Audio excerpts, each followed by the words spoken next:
Dans la première lecture qui nous est proposée en fin de semaine, on nous parle du prophète Élie, mais le prophète Élie rendu à une nouvelle étape de sa vie. Parce que je vous dis, il n'a pas toujours été comme ça, le prophète Élie, là. Quand il était jeune, le prophète Élie, là, c'était quelqu'un qui était pas mal frondeur. C'est quelqu'un qui avait peur de rien. Par chez nous, c'est pas gentil à dire, là, mais un peu baveux. Répétez pas ça, là. Mais c'était le prophète Élie. Et dans ces années-là, quand il était jeune, il croyait aussi à un Dieu fort, un Dieu qui pouvait combattre ses ennemis, un Dieu qui pouvait les faire disparaître de temps en temps. Ça pourrait faire du bien si on pourrait faire disparaître nos ennemis. Mais on arrive maintenant à une nouvelle étape du prophète Élie pour nous montrer qu'il a cheminé dans la foi pour découvrir un peu plus qui est le vrai Dieu. Et dans l'étape qu'on a en fin de semaine, quand il nous parle, il a changé d'idée. Vous savez pourquoi? Parce qu'à l'étape où on le rencontre, là, on vient de le menacer de mort. Alors, comme il est menacé de mort, ce qu'il va faire, le prophète Élie, il va s'enfuir dans la montagne, puis il va se trouver une grotte, puis il va se cacher dedans. Et c'est là que, pendant qu'il est là, il va rencontrer le Dieu d'une autre façon. Un premier message qu'on peut retenir dans la vie, vous savez, comme il y a une menace de mort, il est beaucoup plus fragile. On pense parfois que nos fragilités, ça ne sert à rien. C'est pas vrai, là.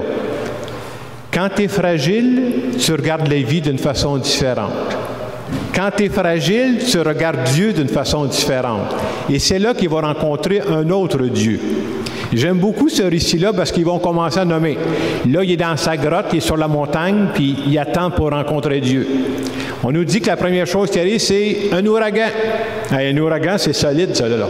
On dit que ça fendait les montagnes, ça brisait les rochers. Ça, c'est du solide.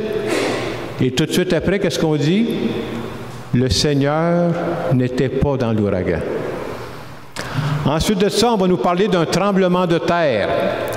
Ici, on n'a pas trop souvent des tremblements de terre, des vrais, on n'a pas connu ça, là. Mais un vrai tremblement de terre, là, ceux qui ont vécu ça, là, c'est quelque chose, là. Ça brasse, s'il vous plaît, là. C'est puissant, un tremblement de terre. Et après avoir parlé du tremblement de terre, on continue en disant, le Seigneur n'était pas dans le tremblement de terre. Troisième phénomène qui arrive, on nous parle d'un feu, un grand feu. On n'est pas très habitué au feu, mais pendant l'été, on a commencé à en entendre parler. Allez parler du feu aux gens de Chibougamau, ils vont vous dire que c'est-tu puissant un feu ou c'est pas puissant? C'est très puissant un feu. Ça peut faire du ravage. Présentement, on parle d'Hawaï, là, qu'il y a beaucoup de feu, hein? Et on prend la peine de nous dire, mais Dieu n'était pas dans le feu. Et tout ça pour aboutir, pour nous dire, où est-ce que le prophète Élie va rencontrer Dieu finalement? Et on va nous dire que le prophète Élie va rencontrer Dieu dans le murmure d'une brise légère. Hey, c'est quelque chose, là. Une brise légère, c'est pas fort. Mais le murmure d'une brise légère, c'est very, very light, là. Hey, c'est vraiment pas fort. Et ce qu'on veut nous montrer, c'est que la présence de Dieu, il faut être très éveillé pour la découvrir parce que c'est très subtil. C'est pour ça qu'il faut nourrir notre foi. Moi, j'aime beaucoup ce passage de l'Ancien Testament. Je vais vous dire pourquoi. Parce que c'est le Dieu que j'ai rencontré dans ma vie. Je n'ai pas rencontré Dieu dans des éléments épouvantables. C'est pas là-dedans que je l'ai rencontré, moi. Des gens m'ont déjà dit, toi, Jacques, t'es curé, là.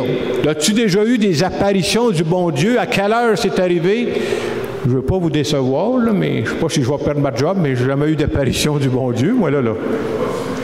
Moi, j'ai rencontré le Dieu de la brise légère. Ça veut dire quoi dans ma vie, moi? Quand je prends le temps de relire ma vie, je crois dans la foi, parce qu'il faut avoir la foi pour ça, dire, à chacune des étapes de ma vie, moi, je crois que Dieu a mis les bonnes personnes dont j'avais besoin. Ça veut dire, quand je suis venu au monde, moi, les parents que j'ai eus, c'était pas un hasard, c'est les parents dont j'avais besoin. Mes frères et sœurs, bien, dans ma famille, ça a marqué ma vie, c'est les gens que j'avais besoin. J'ai choisi de croire à ça, moi, là. C'est subtil, hein? Après ça, les éducateurs que j'ai eu les éducateurs dont j'avais besoin pour que je puisse me développer. Et quand on est rendu adulte, c'est pas fini, là. Mes amis et mes collègues de travail, je crois que c'est les personnes dont j'avais besoin pour me développer. Autrement dit, le Dieu que j'ai rencontré m'a permis de croire que tout ce qui m'arrive dans ma vie, moi là, c'est pas du hasard. Quelqu'un qui n'aurait pas la foi dirait c'est juste un addon. J'ai choisi de croire que c'est pas un addon, moi là. Et encore aujourd'hui, que je sois prêtre ici, dans la région, à Mont-Saint-Hilaire, pour moi, c'est pas un hasard.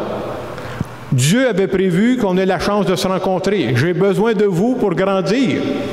Puis ça fait déjà 1 an que je suis arrivé, puis je suis heureux d'être curé ici, puis j'espère qu'on va se connaître de plus en plus, puis je ne sais pas si l'évêque m'entend, mais j'espère m'a collé ici une secousse, là, à un moment donné, là. C'est beau le déménagement, mais je suis pas en faveur des boîtes, moi, là. Si je vous compte ça, c'est qu'à partir du moment où on croit que ce qui nous arrive dans la vie, c'est plus que du hasard, c'est de croire qu'on est là ensemble pour s'aider à grandir. C'est vrai dans une famille, c'est vrai dans des communautés chrétiennes comme on l'est. Et à travers le projet qu'on se prépare à réaliser, je crois que Dieu nous a mis ensemble pour qu'on puisse bâtir ce projet-là d'une Église en marche qui tranquillement se prépare. Présentement, on fait des travaux dans l'Église Sainte-Maria-Goretti pour préparer. On pense que si tout va bien, là, fin septembre, début octobre, on pourra commencer en faisant la catéchèse pour les jeunes pendant la messe, pour accueillir ces jeunes-là, ces parents-là, avec une animation spéciale pour rejoindre des gens qui sont moins habitués à venir à l'Église. Moi, je crois que ce n'est pas du hasard. Il faut risquer. Sinon, c'est la peur qui nous arrête. À l'automne, on va commencer tout ce que je vous ai déjà parlé, la gratitude. Là. C'est 5 rencontres. On va faire ça les mercredis soirs. Il y aura 5 rencontres. On va faire ça du 11 octobre au 8 novembre. Et ça aussi, ce sera l'occasion de vivre quelque chose ensemble. Puis moi, je vais être là, je veux y participer parce que, vous savez, quand on vient à la messe, on assiste à la messe, puis on repart, on n'a pas le temps de se parler beaucoup, on aura le temps d'échanger, de se connaître. Et c'est quand la chimie se développe, c'est comme ça que les paroisses commencent à changer. Moi, je crois beaucoup ça. Après, on va avoir besoin de volontaires. Tantôt, je vais en parler. Il y aura un repas au début. C'est des gens qui peuvent nous aider à préparer le repas pour le service. On cherche toujours des bénévoles. Il y en a qui ont donné leur nom. On va en trouver d'autres. Mais de vivre ça, c'est quelque chose qui fait vivre. De croire que chacune de nos étapes de vie, Dieu est présent. Et quand on arrive dans l'Évangile d'aujourd'hui, où on voit Jésus qui va marcher sur l'eau, puis là, les disciples prennent peur, là, c'est tellement symbolique de la vie. Vous savez, à leur époque, eux autres, pour les disciples, là, la plus grande peur qu'ils avaient, c'était pas que des avions s'écrasent, il n'y en avait pas d'avions. La plus grande peur qu'ils avaient, comme ils demeuraient près d'un lac, le lac de Galilée, eux autres, ils entendaient dire que des pêcheurs partaient puis ils ne revenaient pas. Pourquoi ils ne venaient pas? Parce qu'il y en a qui coulaient dans le fond. Il y avait des tempêtes. Hein? Alors, quand on entend le récit de la tempête, c'est pour dire, bien, c'est des peurs que ces gens-là avaient. Et quand Jésus marche sur les eaux, le symbole qu'on veut nous dire, c'est que Jésus, il est au-dessus de toutes nos peurs. Puis un peu comme il l'a fait pour Pierre, bien, il est prêt à nous tendre la main quand ces choses-là arrivent. Le message qu'on peut retenir pour nous, c'est un peu le message que Jésus a dit à Pierre, qui a dit à ses disciples. Confiance, c'est moi, n'ayez pas peur. Il y a combien de situations de la vie où on a besoin de réentendre cette parole-là?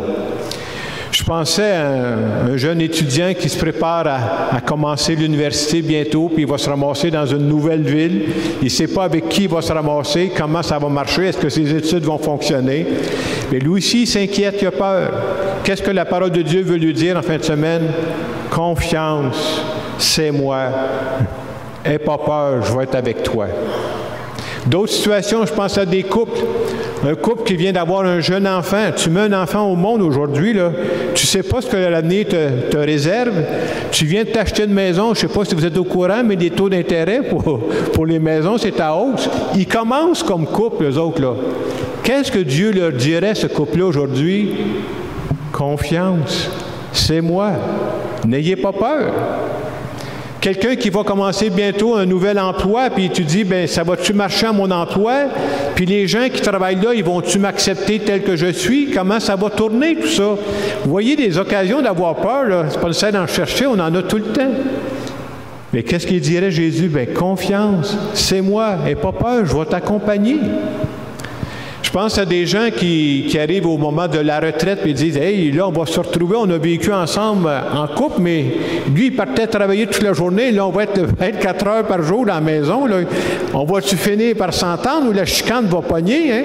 Ça peut nous passer par la tête, là. C'est une peur, hein, réelle. Qu'est-ce qu'il dirait? Bien, confiance. N'ayez pas peur, c'est moi. Je pense toujours à des situations, parce que les gens viennent m'en parler, là. Tu vas voir le médecin, puis après ça, la secrétaire du médecin te rappelle, il aimerait vous voir. Je ne sais pas si c'est une bonne nouvelle pour vous, là, mais il aimerait vous voir, là. La chaise commence à te prendre. Qu'est-ce qui va tourner de ça, hein? Encore une fois, confiance. C'est moi. N'aie pas peur, je vais être présent. Et on a besoin de se faire redire ça constamment. Et je disais tantôt, il n'y a pas personne ici, là, en tout cas, je n'ai pas vu de main levée, qui n'a pas des peurs de temps en temps. On a tous. Moi aussi, j'ai peur de temps en temps, là. Mais on a besoin de se redire, j'y crois, là, que ma vie, ce n'est pas du hasard. Je suis accompagné. Ça fait déjà des années qu'il m'accompagne, là. Il ne lâchera pas. Il va être là à chaque moment. Alors, en terminant cette homélie, j'aimerais tout simplement faire une prière en notre nom à tous.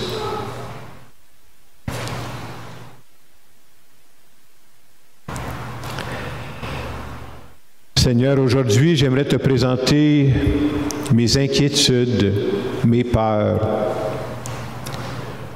Je veux déposer entre tes mains toutes ces peurs pour que tu les prennes. Je te demanderai de souffler sur moi une petite brise légère et de me répéter souvent, « Confiance, c'est moi, n'aie pas peur. » Et Seigneur, j'aimerais te dire merci d'avance pour tout ce que tu vas faire dans ma vie, comme tu l'as toujours fait jusqu'à maintenant. Amen. Alors, je vous invite, parce que ce n'est pas tout le monde la même chose qu'on vit, si vous aviez une peur, une inquiétude qui vous habite présentement, je ne sais pas c'est laquelle. Je connais les miennes, je ne connais pas les vôtres. Mais vous n'êtes pas obligé de le dire à voix haute, mais dites-le dans votre cœur à Dieu. Je vis l'Eucharistie présentement, là. Puis je crois que ce n'est pas du hasard, tu m'accompagnes. C'est quoi la peur que j'aimerais te confier?